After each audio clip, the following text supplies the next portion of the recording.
দেশি মূল্যস্ফীতি আবার ৯% ছাড়িয়েছে। বাংলাদেশ পরিসংখ্যান ব্যুরোর সর্বশেষ তথ্যে দেখা গেছে ২০২৬ সালের এপ্রিলে দেশের সার্বিক মূল্যস্ফীতি দাঁড়িয়েছে ৯.০৪%, যা চলতি অর্থবছরের দ্বিতীয় সর্বোচ্চ। অর্থনীতিবিদরা বলছেন, মধ্যপ্রাচ্যের যুদ্ধ, বিশ্ববাজারে জ্বালানির মূল্যবৃদ্ধি এবং অভ্যন্তরীণ সরবরাহ ব্যবস্থার দুর্বলতা মিলিয়ে দেশে নতুন করে মূল্যচাপ তৈরি হয়েছে। এপ্রিলের মাঝামাঝি সময়ে সরকার জ্বালানি তেলের দাম ১৫ থেকে ১৮% পর্যন্ত বাড়ানোর সিদ্ধান্ত নেয়। এর প্রভাব পড়ে প্রায় সব ধরনের পণ্য ও সেবায়। পরিবহন ব্যয় বেড়ে যাওয়ায় বাজারে খাদ্যপণ্যের সরবরাহ কমে যায় এবং নিত্য প্রয়োজনীয় জিনিসপত্রের দাম বাড়তে শুরু করে। একই সঙ্গে নির্মাণ সামগ্রী, ইলেকট্রনিক পণ্য ও অটোমোবাইল সহ খাদ্য বহির্ভূত খাতেও মূল্যবৃদ্ধি দেখা গেছে। বিবিএস এর তথ্য অনুযায়ী এপ্রিলে খাদ্য মূল্যস্ফীতি বেড়ে দাঁড়িয়েছে ৮.৩৯%, যা মার্চে ছিল ৮.১৪%। অন্যদিকে খাদ্য বহির্ভূত খাতে মূল্যস্ফীতি বেড়ে হয়েছে ৯.৫৭%, অর্থাৎ জীবনযাত্রার প্রায় সব ক্ষেত্রেই ব্যয় বেড়েছে। গ্রাম ও শহর দুই এলাকাতেই মূল্যস্ফীতির চাপ অনুভূত হচ্ছে। গ্রামে মূল্যস্ফীতি ৯.০৫% এবং শহরে ৯.০২% পৌঁছেছে। একই সঙ্গে শ্রমিকদের মজুরি কিছুটা বাড়লেও তা মূল্যবৃদ্ধির সঙ্গে তাল মেলাতে পারছে না।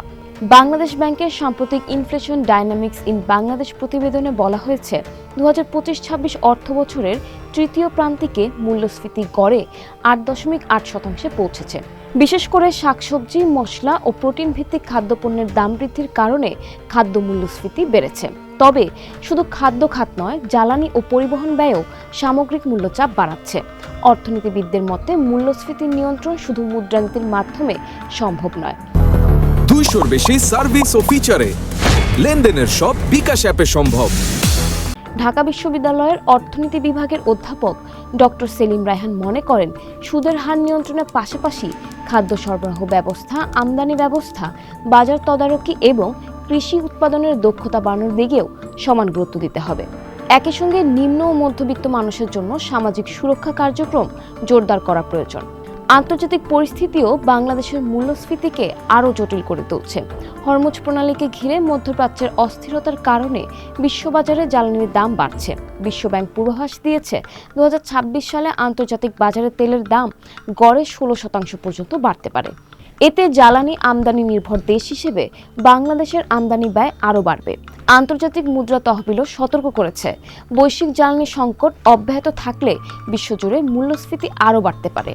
এদিকে জ্বালানি তেলের পর বিদ্যুতের দাম বাড়ানোর উদ্যোগের খবরও উদ্বেগ বাড়িয়েছে।